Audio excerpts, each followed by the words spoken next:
Olá, graça, paz e alegria. A porção de hoje recomendada para a leitura da Bíblia em um ano no plano sequencial é 2 Reis do capítulo 4 ao capítulo 7. É uma sequência que mostra muitos milagres de Eliseu. A multiplicação do azeite que permitiu o sustento para a viúva, o nascimento e a ressurreição do filho da sunamita, a cura que é efetuada na panela por conta de algum veneno ou algo assim, mas como aquele era um tempo de fome, precisavam muito daquele alimento. 20 pães e algumas espigas verdes que permitem o sustento de 100 homens, a cura da lepra de Naamã e o machado que flutua nas águas. Histórias lindas, cheias de significado e que cada uma delas poderia render muitos sermões diferentes.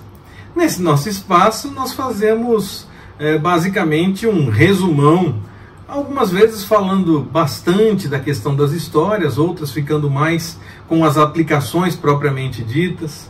De certa forma, quem está seguindo o nosso desafio de leitura, o que fiz agora foi um resumão do texto de hoje, faltando apenas as duas histórias finais dessa porção do dia de hoje.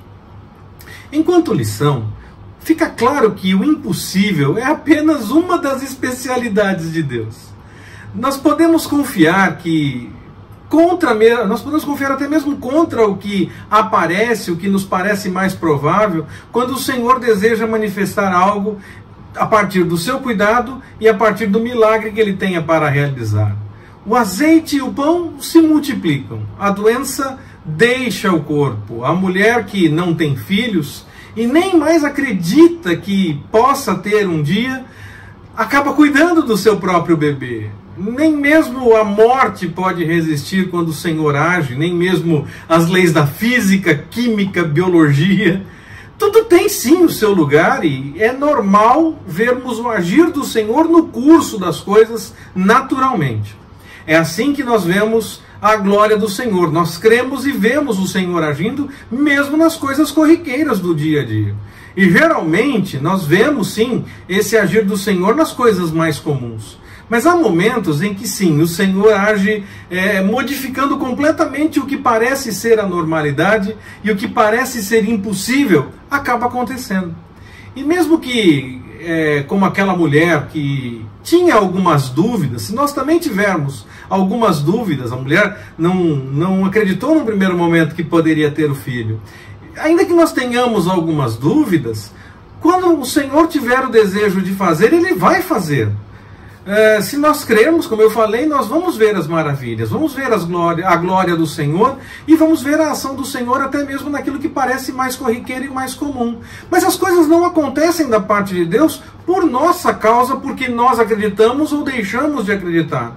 Antes, elas acontecem por conta da ação do Senhor mesmo. E mesmo quando temos alguma dúvida, alguma suspeita de que não vai dar certo, ainda assim o Senhor pode agir.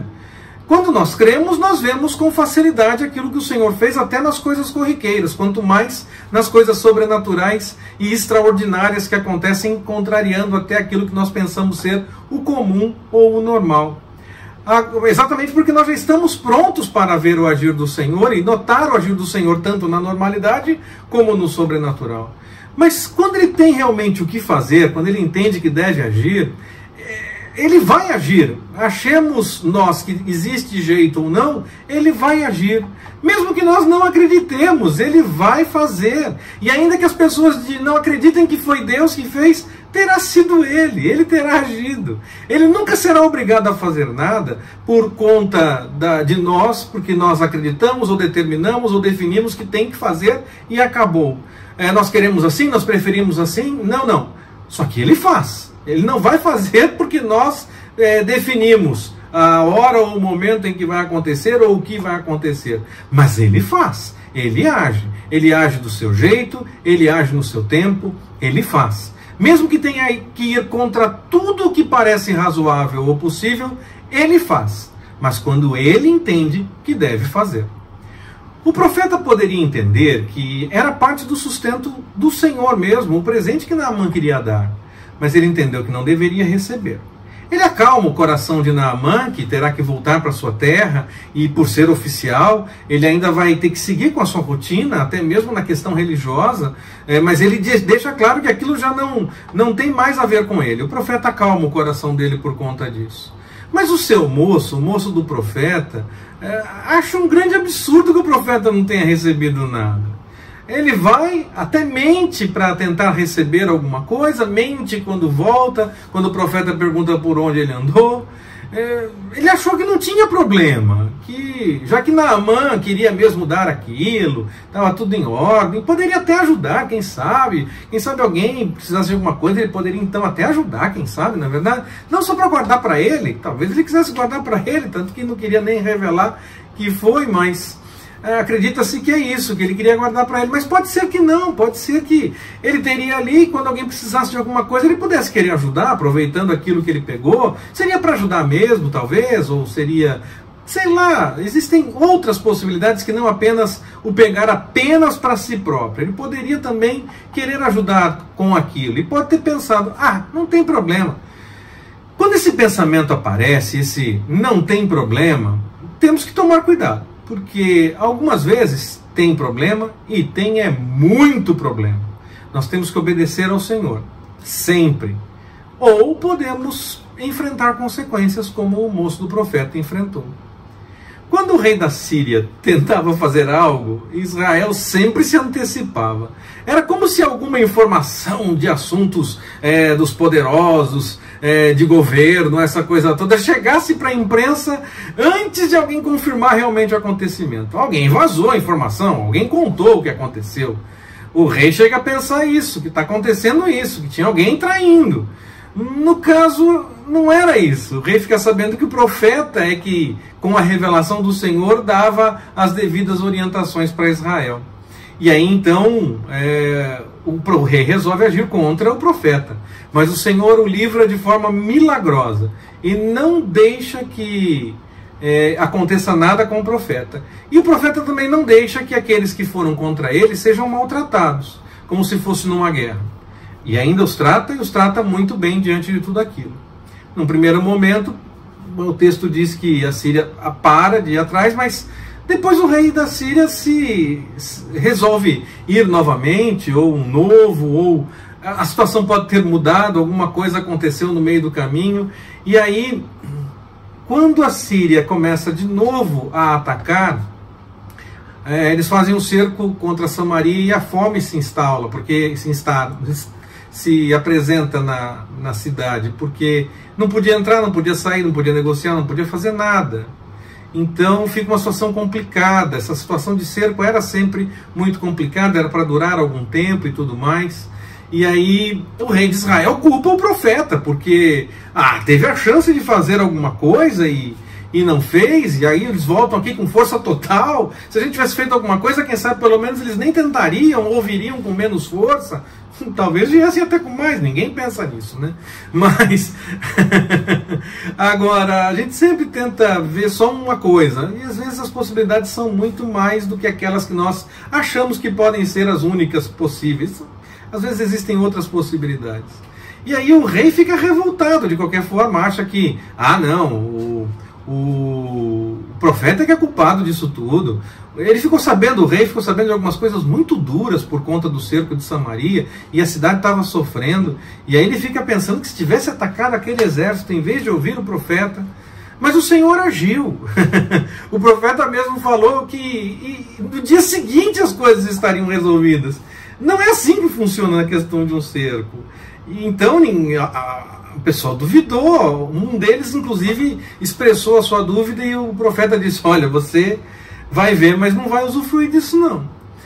Quem duvidou então viu acontecer, não usufruiu. O exército que cercava Samaria acabou fugindo porque achava que estava sendo cercado, quando era apenas o som do céu para realmente causar susto e afastar o exército dali.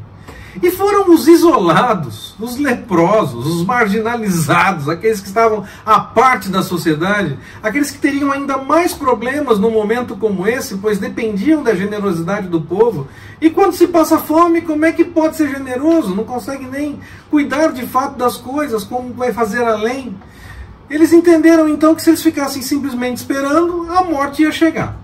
Se eles tentassem ajuda na cidade, talvez ou o povo revoltado porque leprosos se aproximaram, talvez porque eles também não observassem direito à lei, ou até observassem, mas o povo revoltado poderia fazer coisas até mesmo contra, pensando que estava tudo errado, poderiam agir pensando que estavam agindo com relação à lei, mas na verdade estavam agindo por conta da chateação, do nervosismo, da angústia que estavam vivendo, sabe-se lá o que poderia acontecer, e a chance então grande deles era que eles morressem também se fossem procurar ajuda na cidade. Então eles resolvem ir tentar encontrar ajuda lá no acampamento dos sírios. O máximo que podia acontecer era morrer, mas ficar esperando podia morrer, tentar na cidade podia morrer. Morrer por morrer, vamos tentar. Vamos tentar alguma coisa, vamos tentar uma alternativa. Às vezes nós ficamos preocupados com algumas soluções que se apresentam diante de problemas que estão à nossa volta, e muitas vezes o que nos resta é exatamente isso. Nós topamos até enfrentar uma dificuldade maior, mas uma dificuldade boba nós achamos que pode dar problema. Não, vamos enfrentar, vamos tentar. Nesse caso não era uma coisa boba. Ir até o acampamento dos sírios, eles poderiam ser mortos mesmo. Mas eles entenderam que deviam tentar, entenderam que deveriam fazer alguma coisa. A situação não estava favorável, qualquer que fosse a circunstância. Se nós temos alguma coisa que nós podemos fazer numa tentativa para facilitar um problema, nós devemos agir. Nós não devemos agir tentando piorar um problema. No caso, eles não iriam piorar o problema. O máximo que poderia acontecer é exatamente o mesmo problema. Então eles foram tentar ajuda e acabaram descobrindo que o Senhor tinha feito algo maravilhoso. Aqueles que nem tinham lugar na sociedade de fato, estavam à parte, marginalizados, são aqueles que descobrem o que o Senhor fez. Quantas vezes acontece isso, não é mesmo? De onde menos se espera vem a solução. O Senhor usa as coisas loucas do mundo para envergonhar as sábias. Ele age dessa forma. O Senhor faz as coisas desse jeito normalmente.